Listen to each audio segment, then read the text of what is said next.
All right, well, Spartanburg County officials are speaking right now, giving another update on the aftermath of Helene. Gratitude to our news outlets, our media partners who have helped us tremendously in your continued efforts to get the word out, this important information to our residents. They deserve to know what's going on during these times. First and foremost, we want to let everyone know that Spartanburg County now has an emergency call center.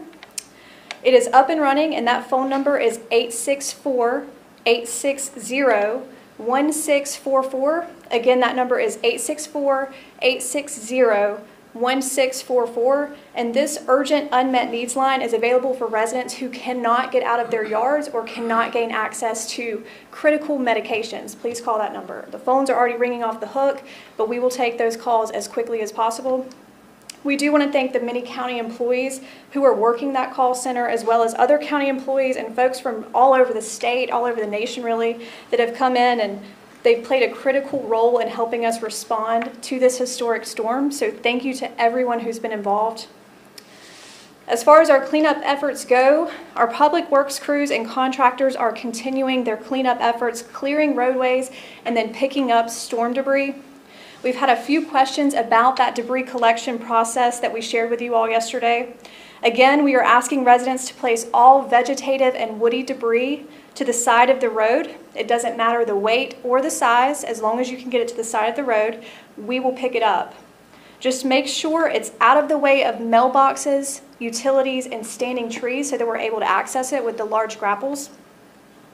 Again, please do not bag any of this material. No black bags, no brown paper bags, no bags. We will not be accepting bagged material. The debris removal service is available to all county residents, no matter where you live. We will focus on publicly maintained roadways first, then going over to privately maintained roads, but we will go everywhere, HOA communities and all. We are also working with each municipality so that they can offer the same service to their residents as well. We simply ask for patience. This is the most storm debris we've ever seen. We're estimating at least 500,000 cubic yards of debris across our county. We have certainly never seen anything like this. It's inevitably going to take us some time to clean up, and again, we really appreciate your patience as we do so. We expect to be hauling off debris for the coming months, possibly until the end of this calendar year. We will make multiple rounds, so don't worry if you see us out on your roads and we don't pick up everything all at once. We will come back. We expect to visit some of those more impacted roads several times.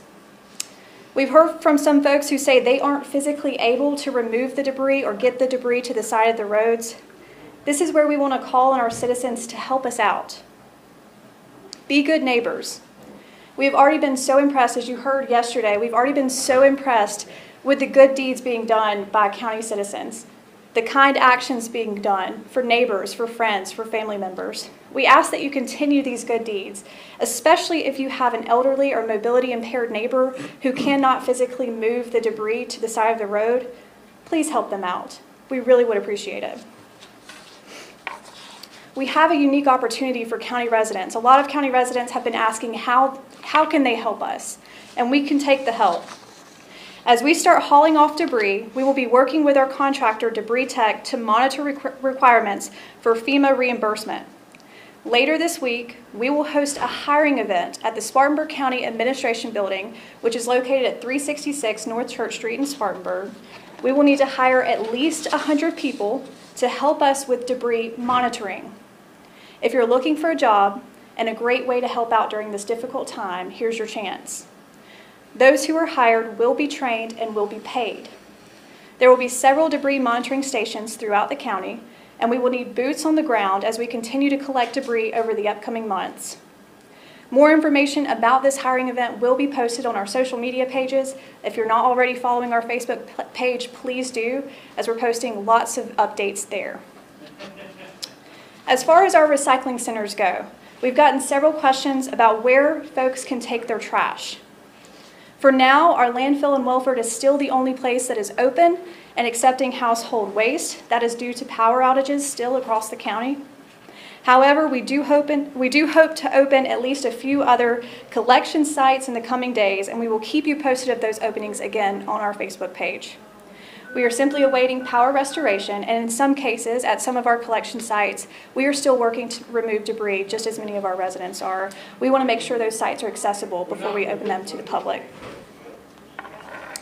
With that being said, we've had several issues of people dumping trash out in front of our closed collection sites. Please do not do this. This will only slow down the process of us reopening those sites.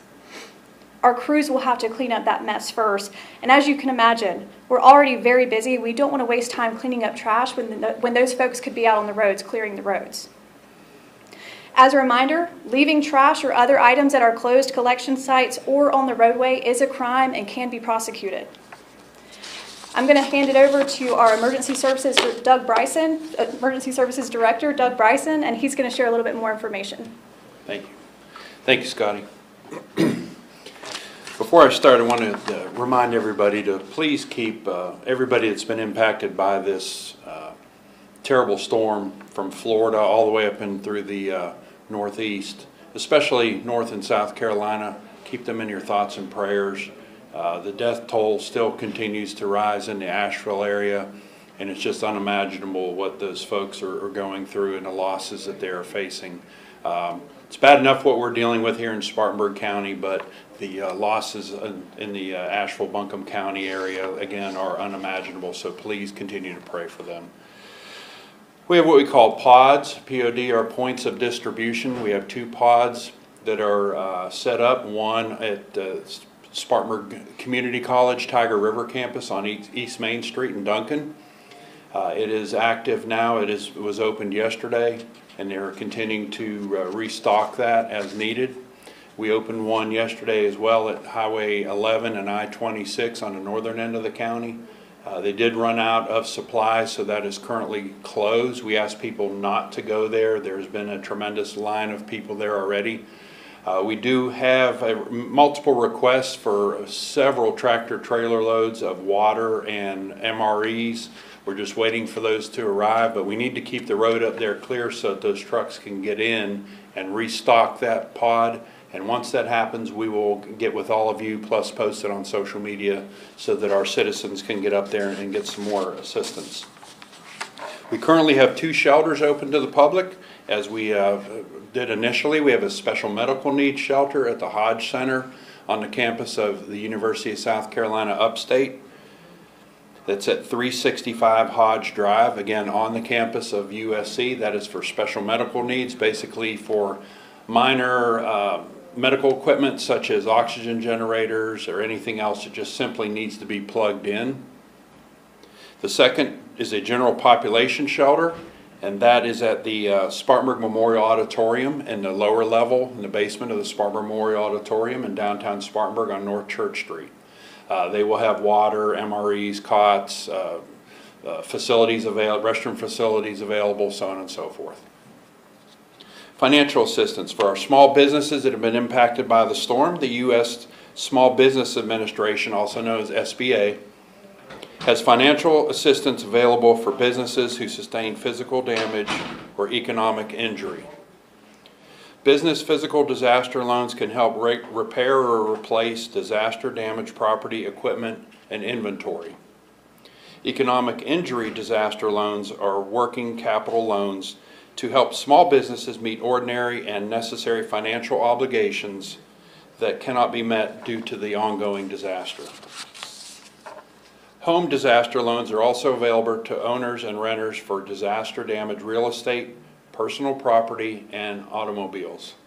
If you are looking for one-on-one advice regarding disaster assistance, please call the Disaster Help Desk at 1-888-MY-BIZHELP. That's 1-888-MY-BIZHELP for expert small business assistance.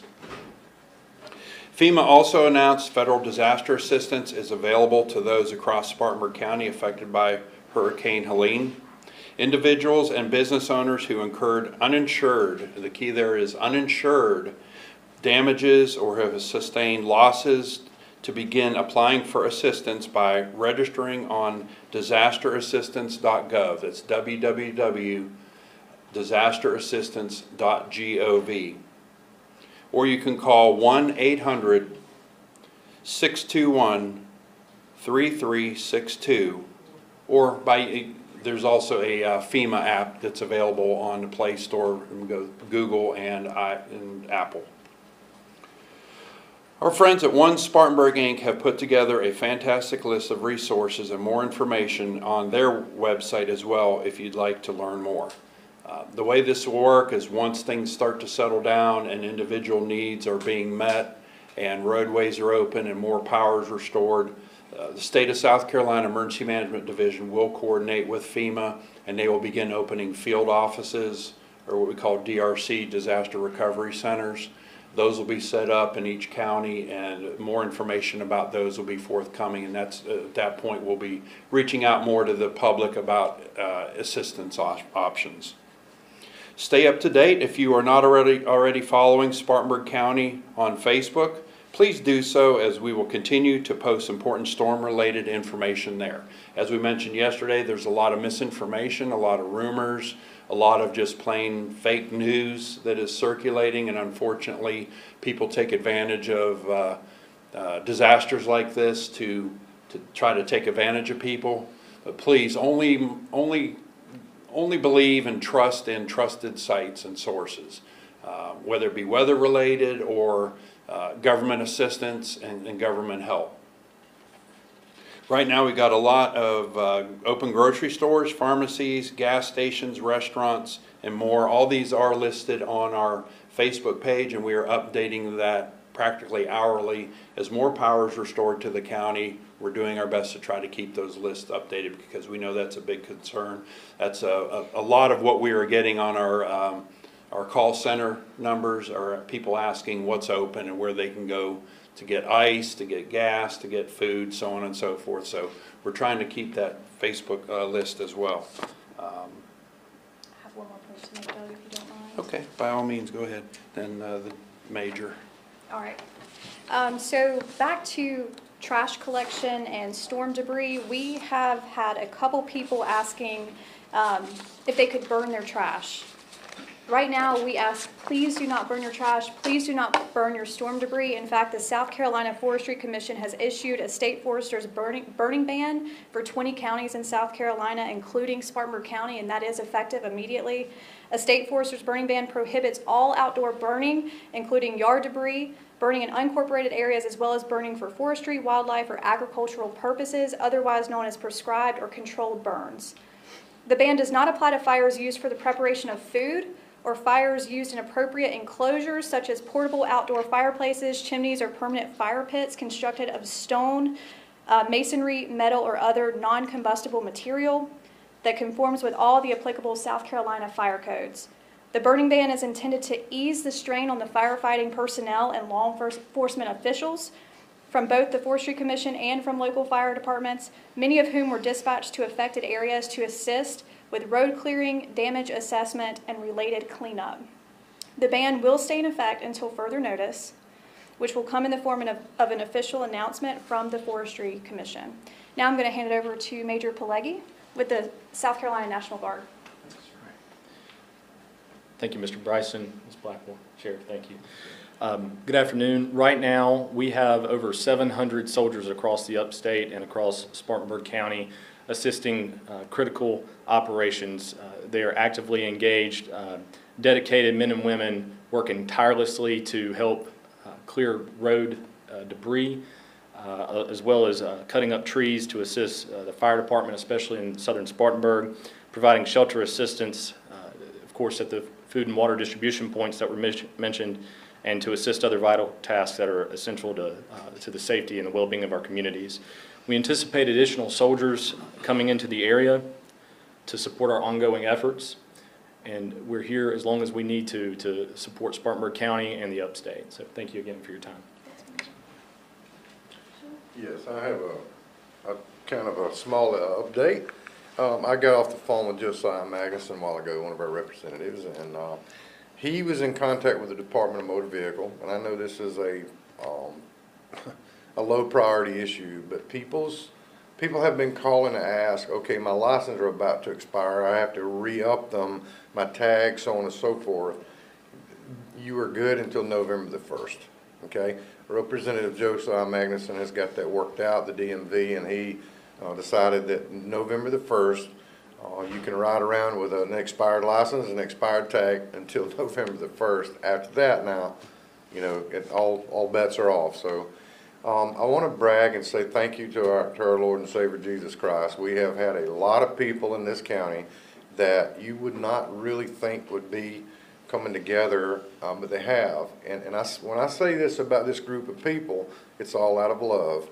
All those loud young teenagers with jacked up trucks and redneck looking stuff with their hats on backwards are the very ones that are out here early and late cutting up trees for people, taking care of things, getting food and shelter to people. And you know, this is, I'm telling you, this is why Spartanburg is so great, because we've got people like that.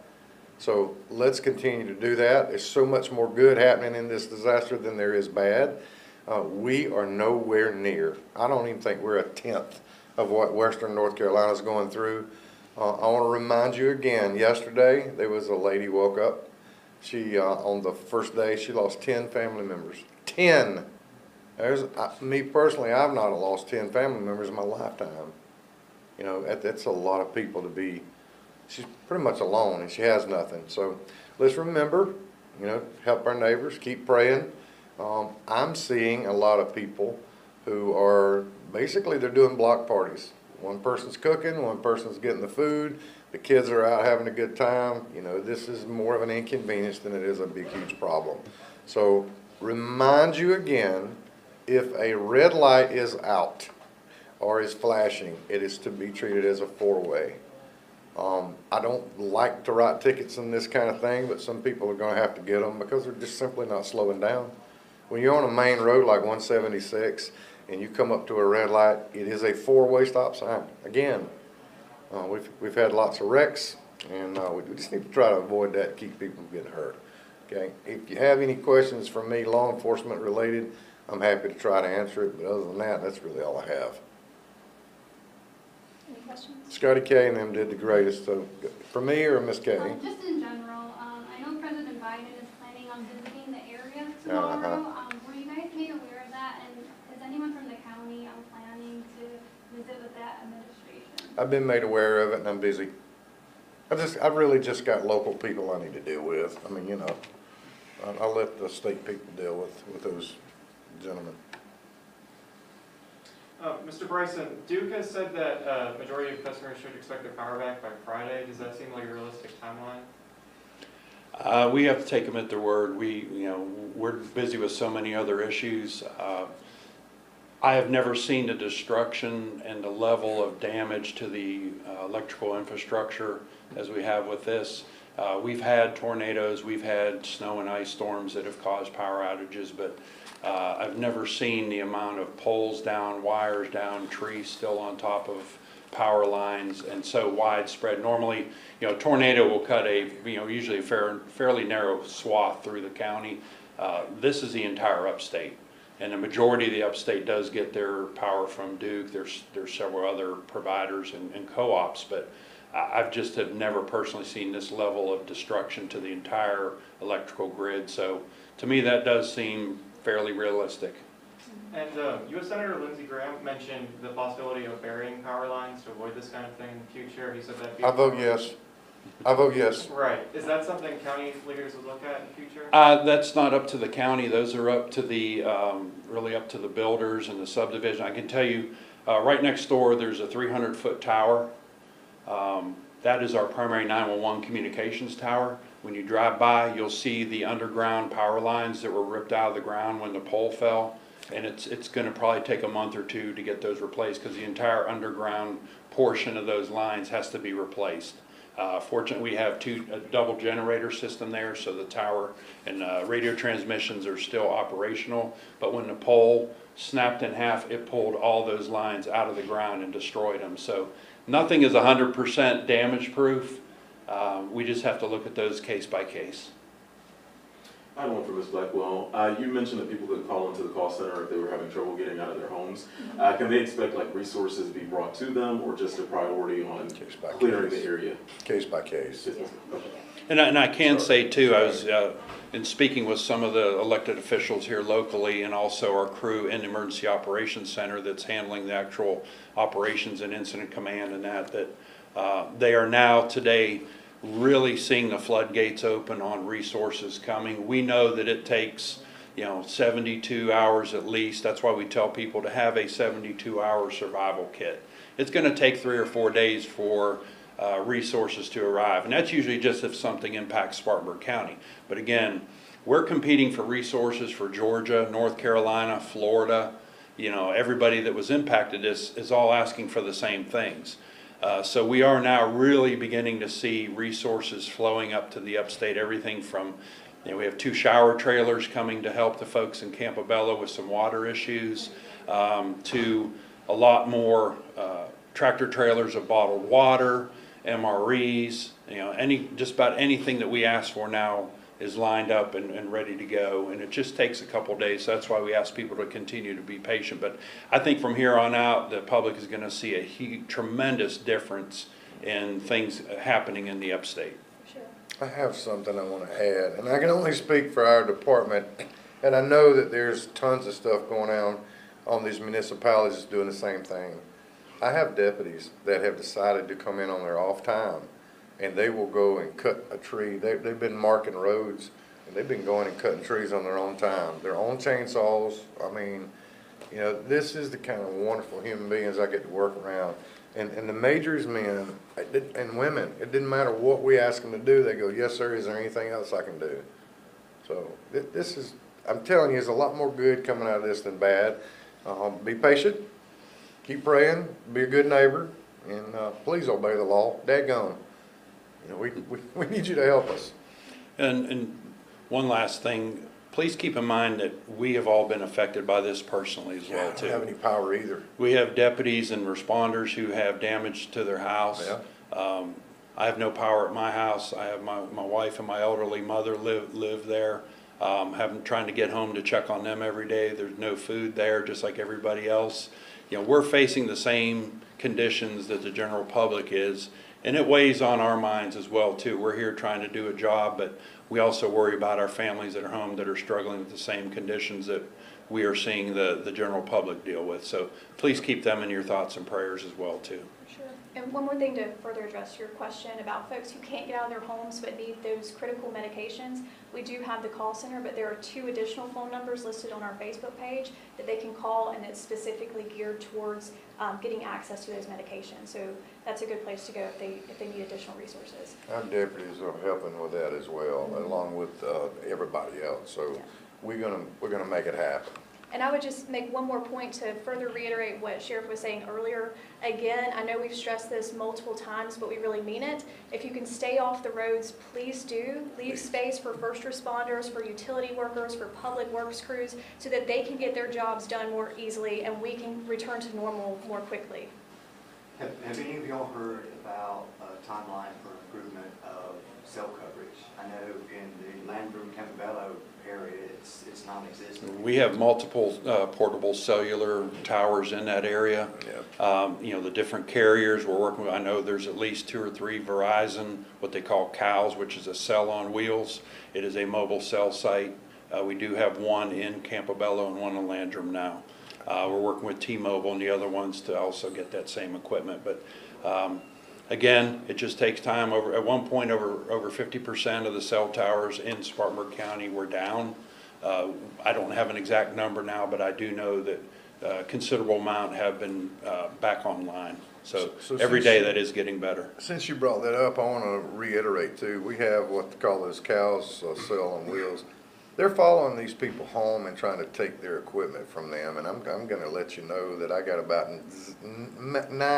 negative 1,000% patience with you when you're trying to take something that is trying to help the county.